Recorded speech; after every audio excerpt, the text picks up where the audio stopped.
Silakan masuk. Selamat pagi, Mbak. Pagi, Ibu. Silakan masuk. Silakan masuk, Ibu. Ya, permisi, Mbak. Ya, silakan duduk. Ya. Perkenalkan, nama saya Fadila Resti Suryandini. Saya ahli gizi yang bertugas hari ini. Ada yang bisa saya bantu, Ibu? Ya, Mbak, ada. Saya mau konsultasi gizi tentang kondisi kesehatan saya. Sebelumnya, apakah Ibu sudah pernah konsultasi gizi? Belum pernah sama sekali, baru kali ini, Mbak. Kalau boleh tahu, Ibu rekomendasi dari siapa ya untuk konsultasi gizi? Saya 2 hari yang lalu habis periksa ke dokter dan saya disarankan untuk konsultasi gizi, Mbak. Boleh saya lihat? Ini, Mbak, surat rekomendasi dari dokternya. Oh, jadi ibunya ini sering mengalami gejala lapar ya, Ibu? Iya, betul, Mbak. Dan kalau jalan sedikit langsung capek, Iya. was-wasan ya, Ibu? Iya, Mbak, betul. Jadi gini ya, Ibu, tujuan dari konsultasi ini tuh membantu mengidentifikasi permasalahan gizi pada Ibu. Iya. Sebelumnya, boleh saya minta data pribadi? Iya, Mbak, silakan, monggo. Namanya Ibu siapa? Nino Indrawati, Umurnya berapa tahun? 43 tahun, Mbak. Kalau boleh tahu pekerjaannya Ibu apa ya? Saya sebagai administrasi di perusahaan swasta, Mbak.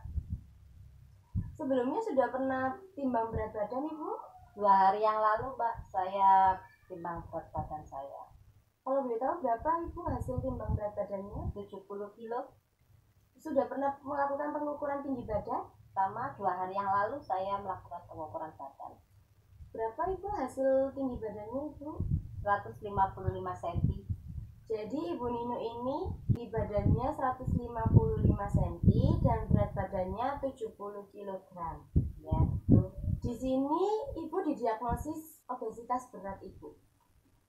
Besar sekali berarti, Mbak, ya? Iya, jadi gini, Bu.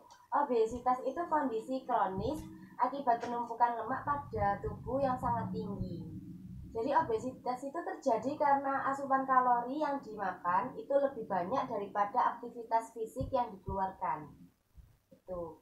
Jadi kayak kalori yang berlebih itu menumpuk menjadi lemak, Ibu. Oh, makanya, Mbak, saya jalan itu padahal dekat dari sini ke situ aja sudah ngos-ngosan. Iya, Ibu. Jadi itu faktor penyebabnya obes itu bisa dari keturunan, efek samping obat-obatan, dan kurang tidur dan pertambahan gula. Jadi ibunya itu bisa cepat lelah kalau kegiatan sedikit. Betul, Mbak. Kalau kegiatan sedikit itu jalan ngos-ngosan ya, Ibu? Iya, betul.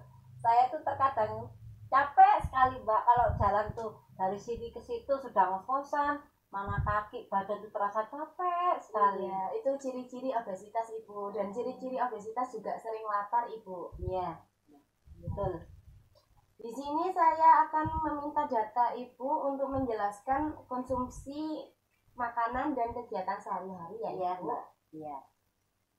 Bisa dijelaskan? Ya, saya setelah bangun tidur, saya sholat subuh dan saya memasakkan untuk makanan pagi, sarapan pagi itu untuk menyajikan hidangan pagi. Saya membuat nasi liwet, tempe bakar, dan gulai daun singkong. Untuk makannya jam berapa ya, Ibu? Saya makannya jam 6, setelah itu saya berangkatnya jam 7. Setelah makan sarapan, apakah Ibu makan makanan yang lain? Ya, saya sekalian untuk menu pagi dan selingannya itu saya membuat salad buah sama nasi tempe goreng. Jadi Ibu makan nasi liwet, tempe bakar, dan gulai daun singkong. Ya. Untuk cemilannya, untuk tempe goreng dan salad ya, Ibu? Ya. Setelah itu apakah Ibu langsung makan siang? Ya, Mbak. Saya membuat cemilan lagi. Itu terbuat dari ini kacang goreng. Saya tepungin gitu. Untuk kacang goreng yang ditepungin itu Ibu mengkonsumsinya jam berapa ya, Ibu? Jam 9:30, Mbak. Untuk makan siangnya Ibu menunya apa, Ibu? Saya membuat menunya sayur asam manis sama pepes ikan nila. Begitu. Selain makan siang, apakah ibu mengkonsumsi yang lain? Iya Mbak, saya waktu di perusahaan tuh di kantor, saya makannya jam setengah 12, dan saya untuk makan cemilan siangnya itu muffin sama alpukat. Terkadang saya juga masih nitip teman-teman itu martabak sama burger. Untuk selain makanan itu, apakah ibu makan yang lain? Saya makanan tadi Mbak, kadang-kadang sukro, saya beli sukro titip anak-anak itu, teman-teman keluar tuh. Setelah itu untuk makan malamnya, ibu memakan menunya? Saya makan malamnya itu setelah pulang dari kerja Mbak, kira-kira jam 6 saya makan malam. Saya membuat stik tuna. Untuk setelah makan malam, ibu apakah langsung tidur ataukah ada cemilan lagi yang dimakan? Saya tuh masih terasa lapar Mbak. Terkadang kalau sudah makan tuh perut tuh masih lapar, ingin makan aja. Saya membuat jus mangga. Jadi gini, dari menu yang ibu sebutkan, saya ingin mengetahui energi yang dikonsumsi ibu. Habis ini saya akan menjelaskan tentang pembersihan ya ibu. Iya Mbak. Jadi di sini itu ada beberapa contoh nasi ibu. Iya. Tadi kan ibu pagi bilang makan nasi liwet ya. Iya betul. Ini nasinya konsumsi seberapa ya ibu? Yang itu satu centong kayu Mbak. Jadi satu centong kayu ya bu. Iya. Untuk tempe bakarnya? Untuk tempe gorengnya itu saya pakainya, saya tepungin itu pakai yang satu buah segitiga itu Mbak. Yang ini ya? Iya, yang saya tepungin. Dan untuk yang dibakarnya itu saya memakai yang satu potong sedang. Jadi satu tempe bakar itu yang besar, yang sedang. Satu tempe bakar yang sedang. Iya. Dan satu tempe goreng yang segitiga ya ibu? Iya betul Mbak. Untuk tadi ibu sudah menjelaskan gulai daun singkong, apakah gulai daun singkongnya satu mangkok? Iya, satu mangkok Mbak. Nah untuk makan siangnya ibu, nasinya seberapa ya ibu? Saya untuk makan siangnya itu 2 kali itu Mbak, 2 kali satu centong kayu. Berarti 2 centong kayu ini 2 kali ya ibu? Iya. Untuk ikan nilainya seberapa ibu? Ikan nilainya saya pakai 1 ekor sedang. Nah untuk sayur asemnya apakah ada jagungnya ibu? Ada, saya memakainya 1 besar itu Mbak. Jadi 1 bonggol ini ya ibu? Betul. Nah untuk sayur asemnya apakah 1 porsi mangkok? 1 mangkok Mbak.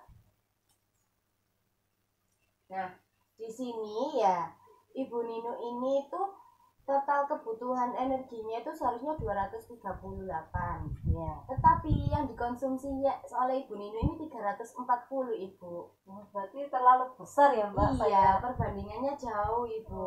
Dan untuk makan siangnya total energinya itu yang dibutuhkan hanya 275. Tetapi Ibu Ninu memakannya hingga 420 Ibu.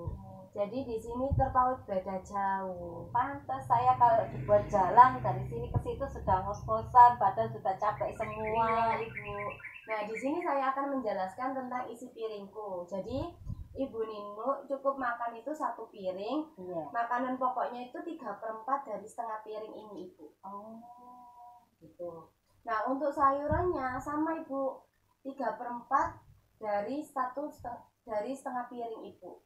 Jadi sayurannya 3/4 dari setengah piring. Iya. Makanan pokoknya 3/4 dari setengah piring. Nah untuk lauk pauknya Ibu cukup makan 1/4 aja.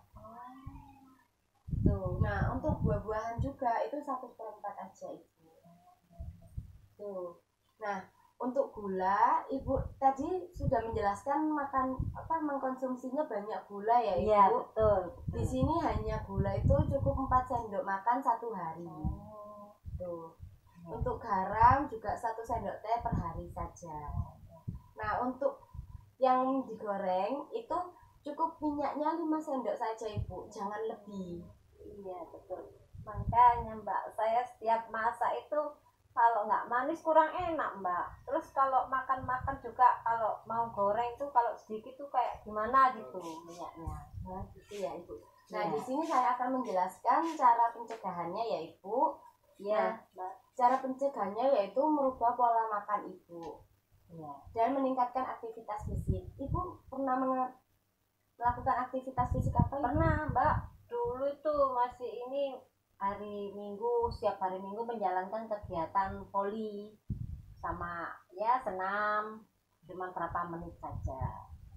Itu dilakukan setiap minggu atau jarang Ibu? Jarang, Mbak. Ya kalau niat ya hari Minggu, kalau enggak ya enggak sampai lama. Kalau bisa tiap minggu, kalau bisa lagi itu Ibu perubahan aktivitas fisiknya 30 menit sehari itu senam ya Ibu. Kalau enggak senam jalan kaki saja enggak apa-apa. Ya, Mbak. Nah, makanan yang dianjurkan ya, di sini saya akan menganjurkan makanan yang rendah karbohidrat dan namun tinggi protein dan lemak Ibu. Oh iya, Mbak. Nah, di sini Ibu jangan terlalu banyak mengkonsumsi gula ya Ibu. Iya, iya, Mbak. Jadi makanan yang dianjurkan ada telur, bisa untuk sayur-sayuran itu yang rendah pati seperti wortel, Iya, brokoli, buncis, dan kembang kol. iya, Mbak. Makanan yang tidak dibolehin itu kayak yang nasi yang terlalu banyak karbohidratnya Ibu. Oh iya. Gitu. Obesitas ini bisa menyebabkan beberapa penyakit Ibu. Jadi penyakit diabetes, penyakit sindrom metabolik, penyakit stroke, gangguan jantung, gangguan fungsi ginjal dan fungsi hati Ibu. Iya.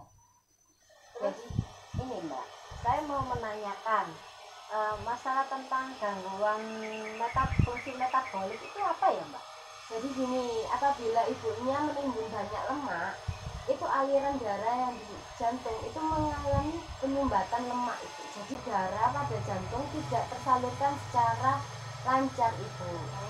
Begitu. Iya, karena adanya terjadi penimbunan lemak itu.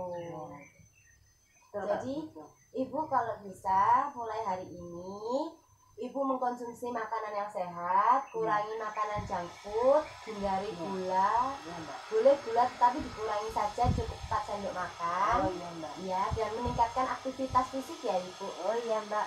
Soalnya saya kegiatannya ya hari-harinya itu tadi Mbak, hanya cuci piring, cuci baju, nyapu-nyapu, ngepel, ya itu aja. Jadi tidak ada kegiatan lagi. Iya, kalau bisa 30 menit sehari aktivitas ya Ibu, fisik seperti jalan atau senam gitu, atau sebelum tidur ibunya bisa senam gitu, perenggangan gitu. Iya, iya, Mbak. Ya, ini jadwal konsultasi gizi lagi 2 minggu ya Ibu, kita melihat apakah ada perubahan yang terjadi pada Ibu. Oh iya, Mbak. Iya. Ada yang ditanyakan lagi? Nah, ini biasanya saya suka memakai suplemen, Mbak. Oh Nah, iya, ini Ibu, suplemen vitamin boleh, tetapi untuk suplemen penurun berat badan itu jangan ya Nah, Ibu. itu. Kalau bisa dihindari. Nah, saya biasanya itu setiap pagi sama malam tuh selalu memakai suplemen untuk menurunkan berat badan. Tapi kok badan saya tidak turun-turun, Mbak. Iya Ibu, kalau bisa itu dihindari. Cukup Ibu melakukan aktivitas fisik saja, pola makan diatur, itu bakalan turun Bu berat badannya, menjadi ideal. Karena kalau misalnya kita mengkonsumsi obat-obatan untuk penurun berat badan, itu takutnya berimbas pada ginjal Ibu. Oh, gitu. Iya. Berarti masih ini Mbak ya, masih bisa lari ke organ tubuh juga ya Mbak? Bisa Ibu. Ada yang ditanyakan lagi Ibu? Ya Mbak, saya terima kasih banyak atas konsultasi gizinya untuk kondisi kesehatan saya. Terima kasih Ibu, silakan datang 2 minggu lagi ya Ibu. Ya, terima kasih Mbak, sama-sama.